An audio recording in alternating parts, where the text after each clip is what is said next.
Hello, नमस्ते, आदाब, सलाम अलैकुम, सत श्री अकाल, केम छो, and welcome to It's My channel. Today we are going to learn about type of a chemical reaction.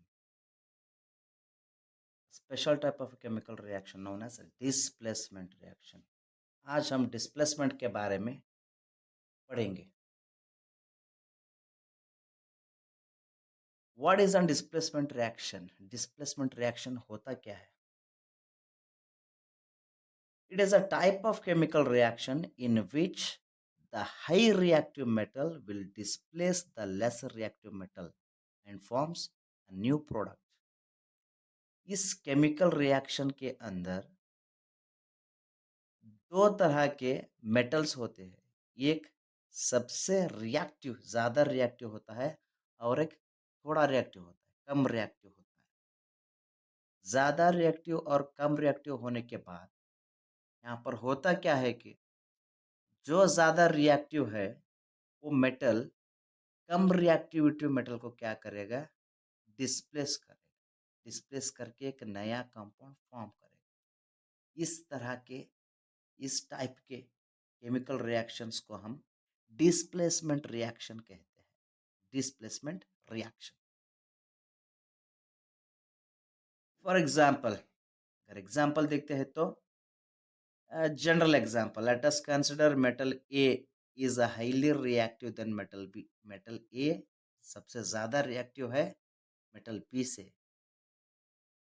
A plus B C, हम इसे कहते हैं रिएक्टेंट्स.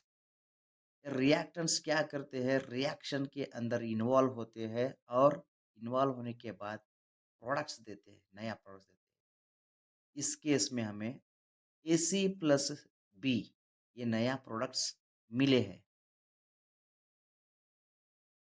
सो यहाँ पर, here in this example, metal A is a highly reactive than metal B, and so metal A displaces the metal B and form a new compound known as AC.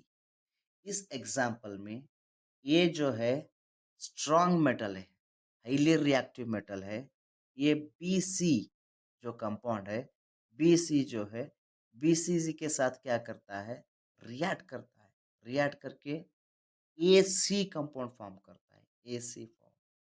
तो यहाँ पर होता क्या है कि ये स्ट्रांग रहता है और B weak metal, weak metal रहता है. तो स्ट्रांग मेटल जो रहता है वीक मेटल को क्या करता है, हटा देता है, अपने जगह से उसको निकाल देता है. तो इस तरह से हमें जाके नया कंपाउंड ए सी मिल जाता है, ए सी. इसी तरह हम कुछ एग्जाम्पल्स देखेंगे, समझेंगे कि यह डिस्प्लेसमेंट होता कैसा है. जैसे कि reaction of iron with copper sulfate solution.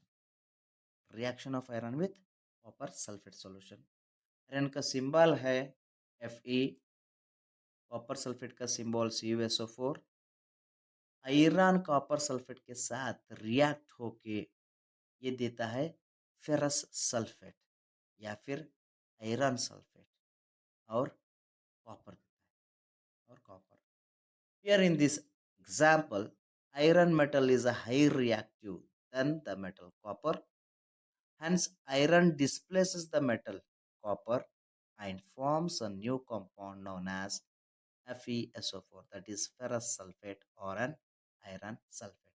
यहाँ पर आयरन जो है सबसे ताकतवर लोहा है. तो जो ताकतवर लोहा है वो क्या करता है, जो वीक होता है, जो वीक कमज़ोर लोहा होता है, कमज़ोर लोहा को क्या करता है, उसके जगह से हटा देता है और खुद उस जगह को ऑक्युपाई करता है.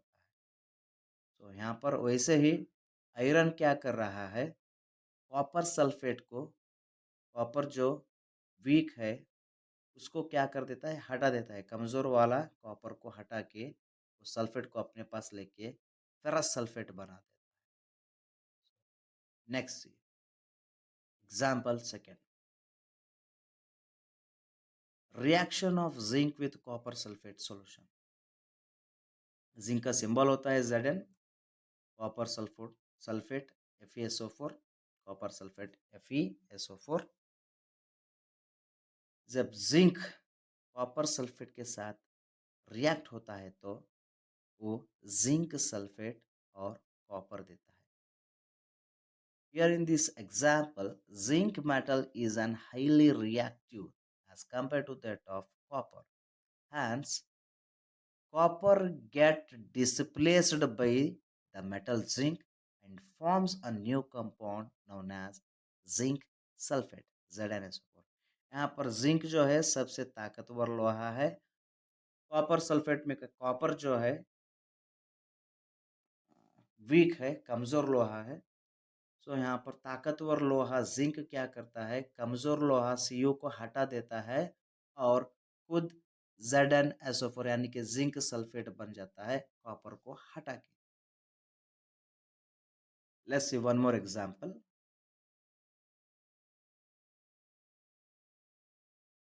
Reaction of lead with cupric chloride solution. Reaction of lead with cupric chloride solution. Lead का सिंबल है Pb, क्यूप्रिक क्लोराइड का सिंबल है CuCl2। लीड जब क्यूप्रिक क्लोराइड के साथ रिएक्ट होता है तो ये बन जाता है लीड क्लोराइड और कॉपर।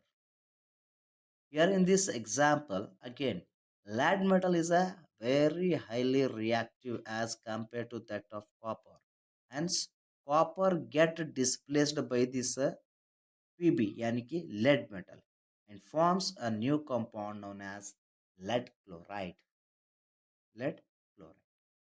तो यहाँ पर होता क्या है कि लेड जो है ताकतवर लोहा है, ताकतवर लोहा है।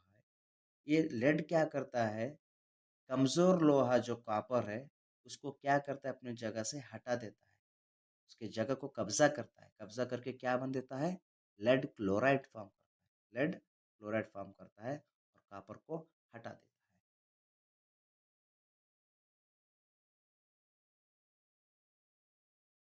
So from all these three examples, तीन एग्जाम्पल देखने के बाद हमको क्या पता चलता है, सभी एग्जाम्पल को हम सिंगल डिस्प्लेसमेंट रिएक्शंस और डिस्प्लेसमेंट रिएक्शन कहते हैं।